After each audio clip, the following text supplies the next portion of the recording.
बहुत बड़ी good news ये है कि एशिया के सबसे बड़े मीठी के प्रोड्यूसर है और बहुत 6 साल लगे मुझे अपने पिताजी को कन्विंस करने में। This is the mother of all alcoholic drinks. अनाज नहीं, अनाज की जगह आप शहद को फर्मेंट करके बनाते हैं। वाहेगुरु जी का खालसा श्री वाहेगुरु जी की फतेह। आपका भाई आपका होस्ट कॉफी विद सरदार जी। और हमेशा की तरह जैसे कि मेरे पास बाबा सबकी रिक्वेस्ट आ रही थी कब तक होगा ये कॉफी विद सरदार जी, तभी तो लाइए अल्कोहल विद सरदार जी। तो फाइनली आज के जो हमारे गेस्ट है माधवेंद्र जी, ये हमारे एशिया के सबसे बड़े मीठी के प्रोड्यूसर है और बहुत बड़ी गुड न्यूज ये है कि अब सर हमारे साथ हमारे स्टूडियो में और इनका सबसे बड़ा प्रोडक्शन हाउस हो रहा है हमारे उत्तर प्रदेश में लखनऊ में हो। तो सर प्लीज आपके बारे में थोड़ा सा हमारी ऑडियंस पहले जानना चाहेंगी, आप कौन है जी, और क्या प्रोडक्ट है। मेरा नाम माधवेंद्र देव सिंह है और मैं एक एग्रीकल्चर का स्टूडेंट हूँ। एमबीए एग्री बिजनेस मैंने किया था, फिर फूड प्रोसेसिंग कंपनीज में जॉब करता रहा। फाइनली अपने रूट्स में आके यहाँ मलिहाबाद में, क्योंकि आम का व्यवसाय बहुत शुरू से चला आ रहा था और पैतृक हमारे आम के बगीचे थे, नया विचार बनाया कि कुछ ऐसा बनाया जाए जिससे हम जो है देश विदेश अपने आम का स्वाद पहुंचा सके। और उससे जो है फाइनली जब देखा हमने कि यूपी गवर्नमेंट वाइन मेकिंग को प्रमोट कर रही है और पॉलिसीज भी हमारे हिसाब से हो रही है, तो हमने जो है एक हॉर्टिकल्चर से शिफ्ट लेके एक पहली वाइनरी यूपी की सेटअप करने का काम किया। ओके सर, तो सर इसका ये बेसिकली एक, अगर मैं कहूँ एक एग्रीकल्चर बैकग्राउंड से या खेती के बैकग्राउंड से आज इतने बड़े एंटरप्रेन्योर का जर्नी क्या रही। जी, असल में पिताजी भी बहुत आम की ही खेती करते थे और आम को बहुत पैशन से वो जो है आम के पेड़ लगाते थे और आम को पैदा करते थे। हमारे भी ब्लड में आया कि मतलब खेती करनी है। 8-10 साल से खेती ही कर रहा था। 6 साल का था, एक बार मैं आइस पाइस खेल रहा था अपने घर के पास ही, और खेलते खेलते मैं अपने पिताजी के एक उद्योग जो बंद हो चुका था सन 1985 में, उसमें आइस पाइस खेलते खेलते मैं उनकी फैक्ट्री में ऊपर से कूदा। तो जब नीचे गिरा तो जहां पैर मेरा पड़ा वहां मैंने देखा तो धूल थी, धूल हटी और मैंने देखा मोज़ेक की फ्लोरिंग थी। और मैंने फिर उसके आगे देखा तो देखा 100 स्टूल रखे थे जिस पर ग्लव्स रखे हुए थे। मैंने कहा ये स्टूल तो मेरे बगल वाले ने बताया कि 100 औरतें बैठ के आम छीलती। मेरे पिताजी ने नॉर्थ इंडिया का पहला फ्रूट प्रोसेसिंग यूनिट लगाया था, जो कि उनका सपना अधूरा रह गया। सन 85 में वो बंद हो गया। मगर वो जब मैंने 6 साल का था, मैंने जब देखा उसको तो मेरे मन में उस चीज का एक आग जो है जली। उस दिशा में मैं काम करता रहा। मैंने कंपनियों में नौकरी की, त्रिचूर से लेके गुंटूर में अंधेरी में बैठे बैठे मैं मॉडर्न ट्रेड से सामान भेज देता था फूड प्रोसेसिंग कंपनीज का, रेलवेज में, आर्मी में, और 5 प्लांट्स हैंडल करता था बॉम्बे में। मैंने एमबीए एग्री बिजनेस किया था एमिटी यूनिवर्सिटी से। उसके बाद मैंने सेल्फ रिक्रूटमेंट करवाया अपना बॉम्बे में, और फिर उसके बाद मैंने जो है यहाँ पर आके खेती शुरू की। 6 साल लगे मुझे अपने पिताजी को कन्विंस करने में। फाइनली जब गवर्नमेंट तैयार हुई मुझे सपोर्ट करने के लिए, तो पिताजी ने कहा हाँ ठीक है, गवर्नमेंट रेडी है। टाइम्स ऑफ इंडिया में भी सेंथिल पांड्यान साहब थे उस समय हमारे एक्साइज कमिश्नर। उन्होंने कहा माधवेंद्र जी को हम प्रपोज करते हैं अपना लखनऊ में वाइन टेस्टिंग टूरिज्म और वाइनरी सेटअप करना। फिर फादर ने फाइनली अखबार में जब देखा और हमने उनके सामने 500 पन्ने का एक डीपीआर रखा, तो उन्होंने कहा कि हाँ ठीक है, करो। और फिर इसको उनने फाइनली अप्रूवल दिया। तब 3 साल लगे मुझे इस उद्योग को सेटअप करने में। और फाइनली कुछ हमने ऐसा क्रिएट किया एक न्यू जनरेशन के लिए, जिसको आप कह सकते हैं it it can be called as the least harmful form of alcohol, okay, because this is not something new. This is the mother of all alcoholic beverages.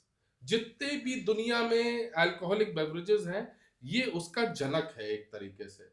और इसके साथ साथ इसमें जो है अल्कोहल वो भी नेचुरल होता है, जो फर्मेंटेशन के थ्रू तैयार किया जाता है। और इसमें हम अंगूर की जगह इस वाइन में शहद का उपयोग करते हैं। और शहद वो भी हमारे कतरनिया घाट के जो आदिवासी, जो एक समय देसी दारू बनाने का काम किया करते थे, एक अरविंद चतुर्वेदी साहब हैं, एसएसपी रहे इंटेलिजेंस के, उनकी वाइफ है, वो जो है स्पीयरहेड कर रही हैं, आदिवासी औरतों को ट्रेन कर रही हैं शहद पैदा कैसे किया जाता है उस पर। और कतरनिया घाट के उन्हीं आदिवासियों से हम ये शहद लेके और अपने फलों से इसको मिश्रण करके, अपने मसालों से इसको मिश्रण करके हम ये world class fermented alcoholic beverage बना रहे तो हैं। यार ये जो आपकी जर्नी रही है जी। ये मतलब जिस हिसाब से मैं समझ पा रहा हूँ कि बहुत इमोशन से स्टार्टअप हुआ, उसके बाद आज आप इतने बड़े सेटअप को रिप्रेजेंट कर रहे हो। तो ये क्या जो सेटअप हुआ है आपने होशो हवास में बहुत कॉन्शियस होके लिया है, या फिर आपने इमोशनली स्टार्टअप करके आज भी आप इमोशनली उसको कंटिन्यू? है तो ये मिक्स ऑफ इमोशंस वाला एक हाँ कदम। जी, हाँ जी। इसमें कहीं ना कहीं इमोशनल रोल भी रहा है, और कहीं ना कहीं एक थोड़ा हमने जो है इसको इस हिसाब से भी देखा कि क्या ये सफल हो पाएगा, गवर्नमेंट की पॉलिसीज हमारे हित में है कि नहीं है, और गवर्नमेंट प्रमोट, क्योंकि हमने देखा एक उसी समय जब हमने शुरुआत करने की काम काम किया, तभी इन्वेस्ट यूपी हो रहा था। तो हमने इन्वेस्ट यूपी में अपना एमओयू साइन किया यूपी गवर्नमेंट से। उस समय एपीसी हुआ करते थे श्री मनोज सिंह जी। मैं उनके पास गया, मैंने कहा सर देखिए मैं एक किसान हूँ और मेरे लिए एक बहुत बड़ा ये कदम होगा, क्योंकि मेरा तो ये ड्रीम, मेरे फादर का भी ड्रीम था, मेरा भी ये ड्रीम है, बट मेरी क्षमता नहीं है इतना बड़ा प्रोजेक्ट लगाने की।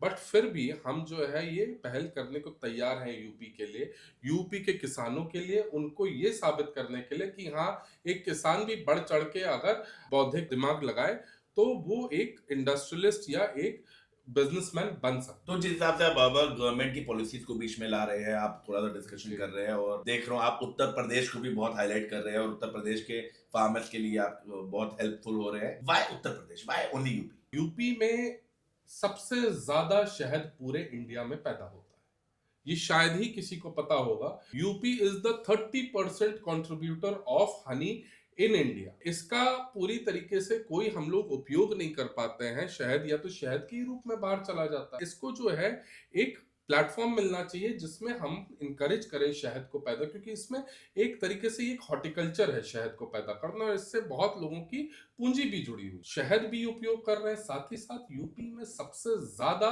फल का की बर्बादी होती है। हाँ फल जी। का रेट जो है कम मिलता है। वही आम महाराष्ट्र में रत्नागिरी में हापुस के नाम से, अल्फांसो के नाम से पैदा होता है, और वो आम कहीं ना कहीं 100 रुपए 150 रुपए किलो बिकता है। और वही आम जब यहाँ पर पैदा होता है मलियाबाद में, सहारनपुर में, तो उसी आम को जो है 20 रुपए 25 रुपए किलो का दाम मिलता है। आप देखिए कितना ज्यादा अंतर है, कम से कम कुछ नहीं तो 10 गुना अंतर है। तो ये अंतर जो है इसको कम करने के लिए हमने कहा कि कुछ ऐसा उद्योग लगाया जाए जिसमें हमारे फलों का उपयोग हो, फलों की डिमांड बढ़े, और वही फल जो है उपयोग हो के हम देश विदेश अपने फेमस दशहरी आम हो गया, एक से एक आम हो रहे हैं हमारे Dasheri Lucknow mango belt area में, उनका स्वाद हम देश विदेश भेज सके। शहद के साथ साथ हम शहतूत भी कर रहे हैं, शहतूत के साथ साथ हम पुदीना भी कर रहे हैं, पुदीना के साथ साथ हमने एक ऐसा बेवरेज भी बनाया है जो बियर की तरह टेस्ट करता है, मगर उसमें ग्लूटेन नहीं होता। जो बियर होती है उसमें लिवर और किडनी को नुकसान पहुंचाने वाला ग्लूटेन होता है, जिससे लोगों को ब्लोटिंग भी होती है, वजन भी बढ़ जाता है।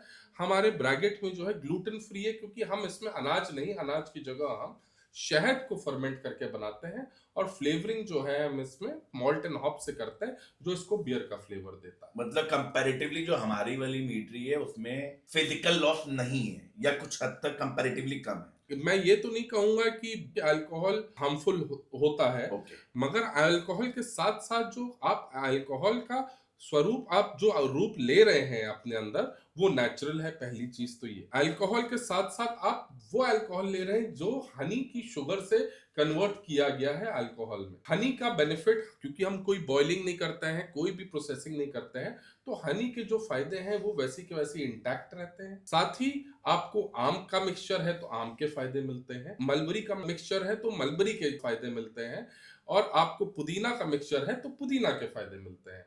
इसमें हम कोई भी प्रोसेसिंग नहीं करते, कोई भी किसी भी प्रकार का हम इसमें आर्टिफिशियल फ्लेवर नहीं ऐड करते, शुगर नहीं ऐड करते, और साथ ही साथ ये जो बेवरेज बनता है ये आपके गट के लिए भी फायदेमंद होता है, क्योंकि इसमें हनी के बैक्टीरियाज एज इट इज आते हैं।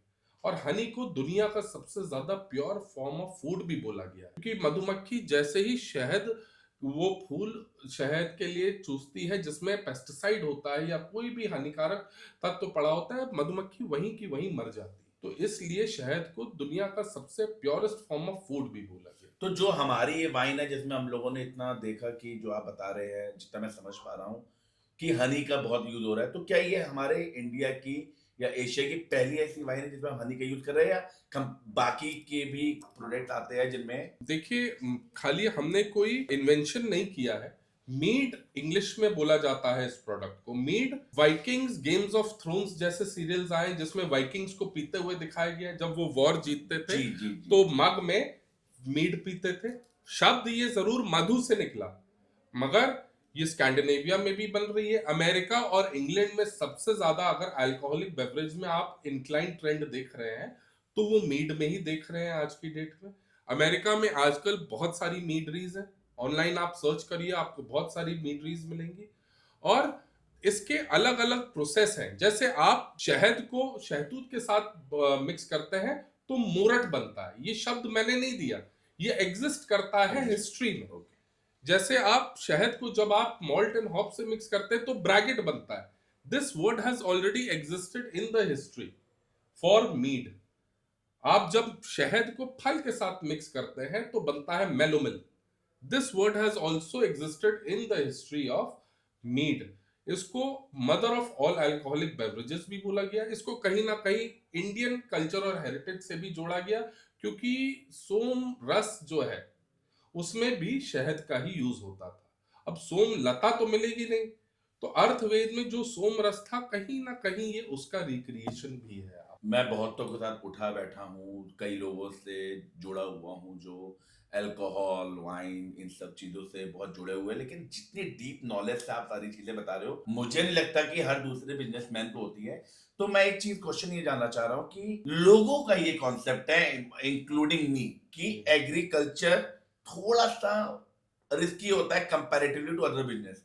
आपकी इसमें क्या राय है? शैम्पी भैया, मेरा कहना है कि देखिए, आप एग्रीकल्चर के बारे में जो सोच रहे हैं कहीं ना कहीं उसमें सच्चाई है। Agriculture is difficult, Okay. But in today's date if you mould your agriculture along with आपका बिजनेस, सपोजिटली एक नया टर्म है एग्रीप्रेन्योर। अगर आप एग्रीकल्चर के साथ साथ बिजनेस करते हैं, आप वो चीजें पैदा करते हैं जिसकी डिमांड है, and you do agriculture with new techniques and new ways, then definitely it can do very good business to you. Along with that, you stay connected to your roots. India को कृषि प्रधान देश बोला गया। जी जी। हम कहीं ना कहीं अपने गांव से भाग के शहरों में भाग रहे हैं। शहर वाले लोग शहर से छोड़ के विदेश भाग रहे हैं। हम अपनी रूट्स को ही छोड़ के ये सोच रहे हैं हम बहुत सफल हो गए। मेरे पिताजी ने एक स्टेटमेंट बोली थी, मैं जब बॉम्बे में जॉब कर रहा था तो मेरे पिताजी ने कहा, अब मेरी उम्र हो रही बेटा, अब तुमको आना चाहिए, तुम वहां पर रह के बहुत बड़े कोई एग्जेक्टिव बन जाओगे या बहुत बड़े ऑफिसर बन जाओगे, मेरे लिए वो किसी काम का नहीं है। तुम अपने गांव में, अपने देश में, अपने क्षेत्र में रह के अगर सफलता पूर्वक घास भी काट लोगे अच्छे से, तो मेरे लिए वो बहुत सुकून की बात है। क्यों? क्योंकि अपने लोगों के बीच में रह के, अपनी जड़ में रह के अगर तुम कोई काम करोगे तो मुझे उससे सुकून मिलेगा, क्योंकि तुम अपनी जड़ से जुड़े हो। कहीं ना कहीं हम लोग अपनी रूट्स छोड़ के जा रहे हैं। एग्रीकल्चर को हम लोगों को साथ लेते हुए इस मैंने जो बिजनेस किया ये एक नमूना है। This is just an example for the upcoming generation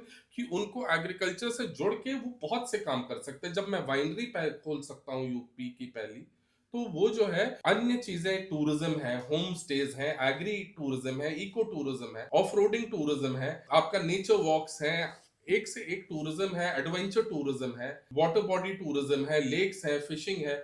बहुत सी चीजें हैं जिनको हम एग्रीकल्चर से जोड़ के आगे इसको प्रमोट करके और एग्रीकल्चर को एक बिजनेस मॉडल के रूप में प्रेजेंट कर सकता है।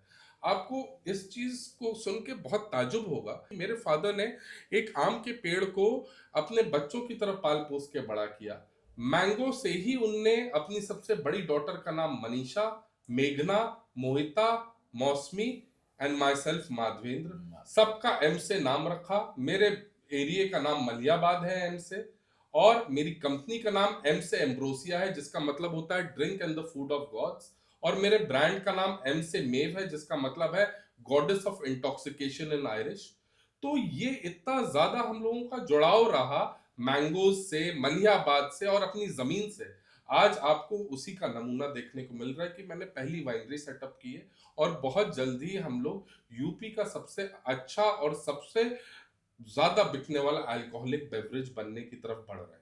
हमने तो इस शहर में बैठ के हमेशा से सुना था कि एक से एक दीवाने लोग आके बैठते हैं, मोहब्बत करना सिखाते हैं, और मैं तो देख के बड़ा हैरान हूँ कि अगर असली मोहब्बत किसी ने की है एम के नाम से और अपने व्यापार से और अपनी पुश्तैनी चीजों से, तो आपने की है। थैंक यू सो मच, मतलब थैंक यू सो मच। मैं बहुत कुछ सीख पा रहा हूँ कि सीरियसली अगर कोई इंसान अपनी सभ्यता को कंटिन्यू रखे और या अपने किसी चीज को प्यार करता रहे और मूव ऑन करता रहे, तो क्या हासिल नहीं हो सही बात, सकता। बिल्कुल सही बात है। अच्छा, दूसरा ये बताइए, कभी आपके मन में कभी भी आया कि इस इंडस्ट्री को छोड़ के यार कोई ऐशो आराम मतलब कुछ और भी करते हैं, बड़ा सेटअप और एक्स्ट्रा डालते हैं और बैठे बैठे घर में बैठ के इनकम कमाते हैं, कभी ऐसा मन में आया?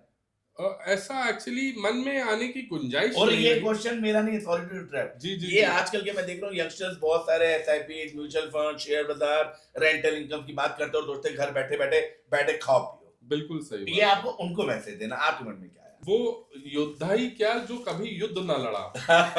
फैक्ट है, वेरी ट्रू, वेरी तो ट्रू। आज की डेट में आपको जो है अपने बिस्तर से, अपने कमरे से, अपने घर से बाहर निकलना पड़ेगा, और बाहर निकल के आपको अपना खुद का रास्ता तय करके, मुझे कभी गुंजाइश नहीं मिली ये करने की। आपने बताया कि घर में बैठ के share, mutual funds, mobile phone, laptop, इन हाँ सब जी, में ही समय बिताना है।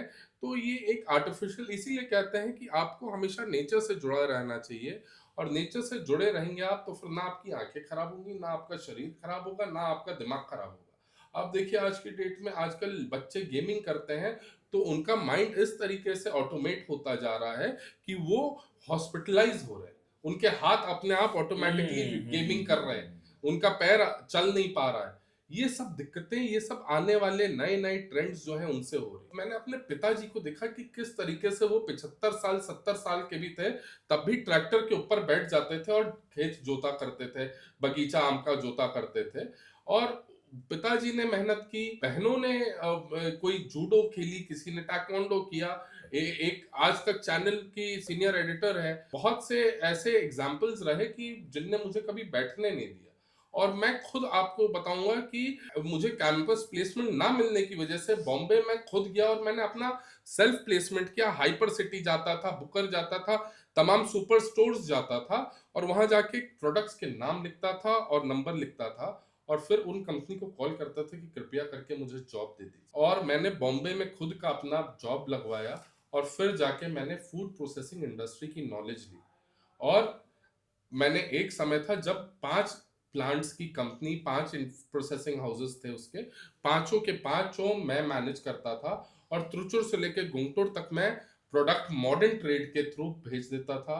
और नूडल से लेके, म्योनी से लेके, सॉसेस से लेके, सोया सॉस से लेके, सब सॉसेस बनवाता था, सब नूडल्स, हाका नूडल्स बनवाता था, और वहीं से अंधेरी में बैठे बैठे पूरे इंडिया में सप्लाई करता था। ये मैं बात कर रहा हूँ आपसे 2012-2013 में मैं जॉब करता था, और तब मॉडर्न ट्रेड के बारे बस उठा ही था, स्पेंसर आ ही रहा था, तब मैंने ये काम किया था। तो इतना घूमे फिरे, इतना आपने एक्सपीरियंस लिया, तो लोकल फार्मर्स के साथ वर्किंग एक्सपीरियंस कैसा रहा आपका? लोकल फार्मर्स के साथ, क्योंकि बचपने से ही हम आम के बगीचों में ही खेलते आ रहे हैं।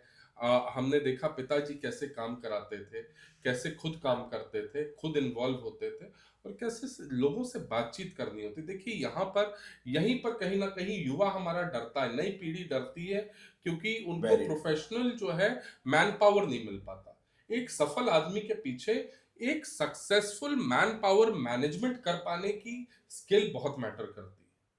आपको एक मैन पावर मैनेजमेंट की स्किल आनी चाहिए कि आपको गांव के लोगों को कैसे इन्वॉल्व करके, कैसे उनको अपने साथ इन्वॉल्व करना है, कैसे बात करनी है, और कैसे उन लोगों से आपको जो है अपने प्रोडक्ट के लिए, अपने बिजनेस के लिए, अपने व्यवसाय के लिए आउटपुट निकलवाना है। जैसे अब मैंने मैंगो मेलो मिल बनाया, तो उसमें मैंने कई किसानों से आम लिया। उनसे मैंने ही पहले ही कन्वे किया कि भैया हमको आपका आम चाहिए होगा, जो भी आम आपका पक जाए, जो बगीचे में पक जाए, और वो आप मंडी में ना भेज पाए, वो आप हमको भेज सकते हैं। आम अच्छा होना चाहिए, यही हमारा एक क्राइटेरिया था। उसके अलावा जितना भी आम आया हमने सब ले लिया, और हमने उसको कोल्ड रूम में स्टोर कर दिया, प्रोसेसिंग करके। प्रोसेस भी हम अपने प्लांट में ही करते हैं। मलबरीज के साथ भी ये किया। मलबरीज पिछली बार तो हमने खुद की ली थी, अब के हम और किसानों की भी लेना चाह रहे हैं, तो हम अब के मलबरीज भी लेंगे, जामुन भी लेंगे, पुदीना भी लेंगे, अदरक भी लेंगे, नींबू भी लेंगे। इस तरीके से किसानों से, किसान भाइयों के साथ मिलके हम खेती भी कर रहे हैं और उनको कहीं न कहीं अपने बिज़नेस में इन्वॉल्व भी कर रहे आप साथ-साथ उनको जोड़ते हुए चल हैं, रहे हैं। जोड़ते हुए चल ये नहीं है कि एक तरफा प्रॉफिट नहीं। हो रहा है, भाई हम कमा रहे हैं, हमको फार्मर से क्या लेना देना है। नहीं, ये बिजनेस ही मैंने इसलिए लगाया है कि कहीं ना कहीं हम जो अपने रूरल इंडिया है उसके लिए कोई ना कोई ऐसा काम करें जिसमें हम किसानों से फल मसाले और उनके जो भी उत्पाद हैं उनको पैदा जो कर रहे हैं उसको ले सकें उनसे और आगे चल के उसको देश विदेश तक पहुंचा सकें अपने प्रोडक्ट के ऊपर। और आपकी अभी तक की इतनी बड़ी जर्नी जो चल रही है, उसकी सबसे बड़ी लर्निंग क्या है? इतनी बड़ी जर्नी की लर्निंग यही है कि हमारे युवा के अंदर पेशेंस नहीं रह गया है। पेशेंस जो है बहुत सबसे बड़ी अगर कोई चीज है वो ये है कि पेशेंस न्यू जनरेशन जिसको जेन जी कह रहे हैं हम लोग आजकल, जो बिल्कुल एब्सोल्युटली इम्पेशेंट है, उसको जो है पेशेंस डेवलप करना चाहिए, योग करना चाहिए, ध्यान करना चाहिए, मेडिटेशन करना चाहिए, शारीरिक एक्सरसाइज करनी चाहिए जिससे आपका जो है डिटर्मिनेशन और पेशेंस और फोकस बढ़ता है। क्योंकि लोगों को तो आज ये है कि भाई आज इन्वेस्ट करें, कल सुबह रिटर्न चाहिए। आजकल यही पेशेंस कंसेप्ट जी आजकल यही कंसेप्ट चल रहा है, मगर जितनी जल्दी रिटर्न लेने के लिए शॉर्टकट ले रहे हैं युवा, वो उतनी जल्दी उसके बुरे असर भी दिखने चालू हो जाते हैं। जब आप लंबी मेहनत करते हैं तो आपको उसके लंबे फायदे मिलते हैं, और जब आप छोटी मेहनत करके लंबे फायदे लेने की कोशिश करते हैं तो कहीं ना कहीं उसमें आपको लंबे नुकसान भी।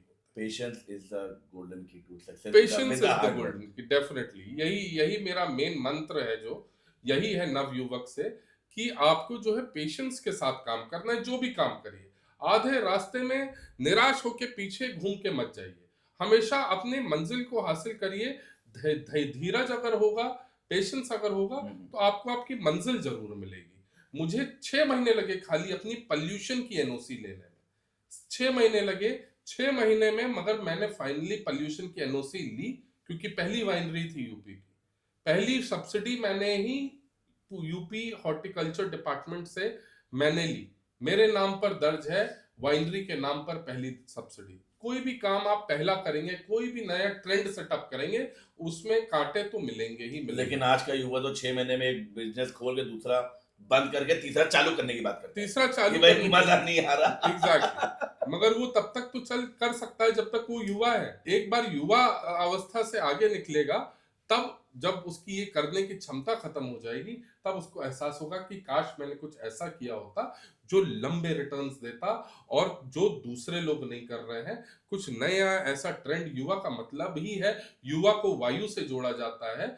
जो ऐसा काम करे जो किसी और ने ना, अपने क्षेत्र के लिए, अपने प्रदेश के लिए, अपने देश के लिए एक उदाहरण स्वरूप खड़ा तो करे। आपका ये जो मेव प्रोडक्ट है, जी, ये सिर्फ एक व्यापार है, एक बिजनेस है, या एक फिलॉसफी है, या सोर्स ऑफ इनकम है, क्या है आपके लिए? Mave is not just a word. Mave is not just a brand.